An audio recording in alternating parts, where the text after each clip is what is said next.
to use your layered stamp sets. Today, let's look at new ways that you can maximize the use of these beautiful stamps. So we're going to be working with this lovely layered stamp set from Rubbernecker Stamps called It's Springtime. And this is such a beautiful layered stamp set, and it's a very easy one to use. And we're going to use the coordinating die. And I wanted to show you the layering guide that Rubbernecker includes with their layered stamps. I think it makes it really easy for you to find out how to line everything up. And we'll go over that in a little more detail a little further on in this video. We're also going to be working with Leaves in Greenery Die set because I love a ton of leaves with my flowers. Beautiful set.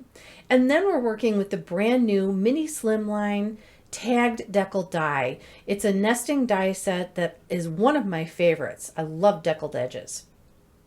And what would stamping be without the Color Fuse ink sets by Rubbernecker? I'm using greens and yellows and pinks in here. So let's get started putting our card together.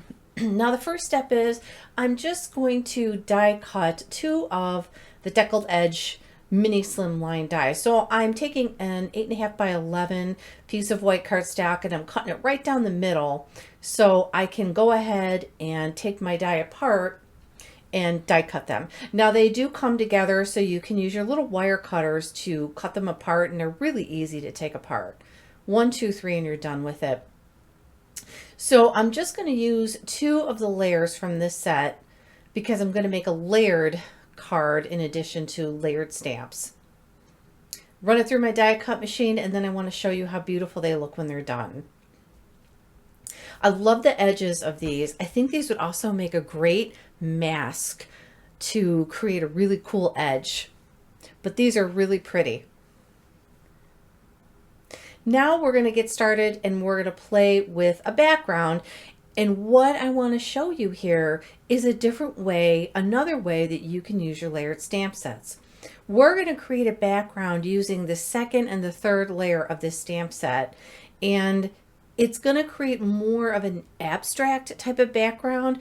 The flowers will not be as defined as when you stamp all the layers, but that's the whole purpose of this background. I wanted something subtle and something delicate, but yet something that would complement the flowers. And this is really a great way to create an easy background. Look how pretty that looks. So I'm going in with 2 different shades of yellow ink, and I'm placing the second layer and the third layer of this stamp set strategically on this background. It's the smaller sized deckled frame. And I'm just going to finish creating my background. I've used this technique quite a bit and I've gotten a lot of compliments on it. And I think it's a fantastic way to get the most out of your stamps. Look at how beautiful that looks. So now that that's done, I'm going to go ahead and work on stamping a couple of the flowers for my focal point.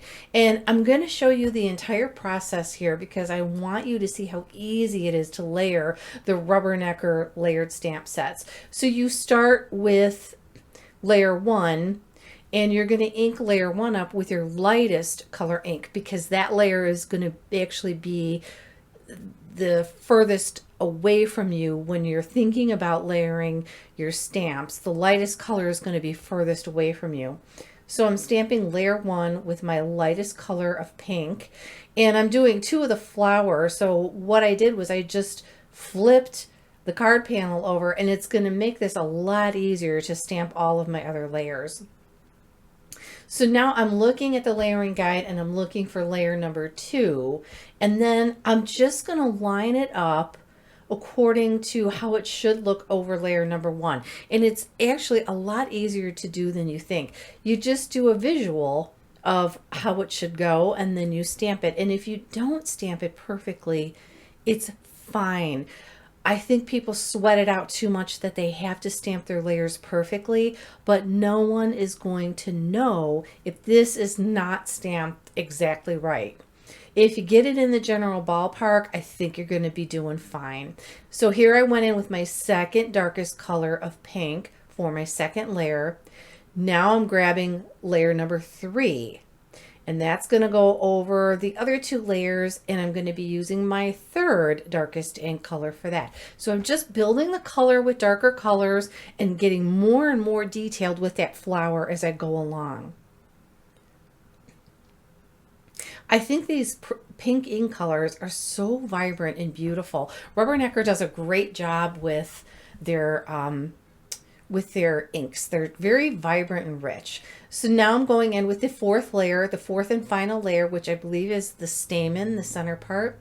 And I'm going in with my darkest color of pink. And you're going to see I'm going to stamp this a few times because I really wanted this to be dark and stand out. And then these flowers will be finished and I'll be able to go on to the next step.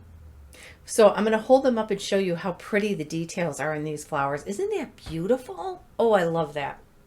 So now the leaves are the next thing to do. And I think this set comes with 5 or 6 leaves.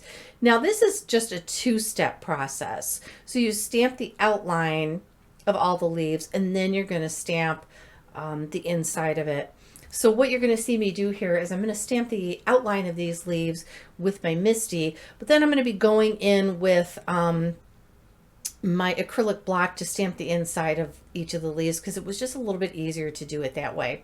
I'm using the darker shade of green for the outline, and then I'm going to use the lighter shade of green for the inner part of the leaves. And these are such cute little delicate leaves. I really love how shapely they are for being such tiny leaves. They're just very intricate and shapely. So now you see me going in with my acrylic block and stamping the inside of them, and I will do that for each one of these, and then the leaves will be finished. I can die cut everything out, and now here you have it. I have everything die cut. And I also die cut those other leaves because those are also going to be used with the leaves that came from the stamp set. The other set of leaves again were called Leaves in Greenery Die. So I'm adhering all my layers together. So the card panel with the background was layered on the larger Deckled die, and then it was put onto a card panel that I think was like 6.5 by 3.5, I believe is the size. And what I'm doing right now is I'm staging everything where I want it before I adhere it down, because I like a lot of leaves behind my flowers and I want them to look as natural as possible. So I play with the placement until I get them the way I like it. And then I go ahead and adhere everything down. So now you see that I have glued everything down and I am ready to stamp my sentiment, which is one of the final steps.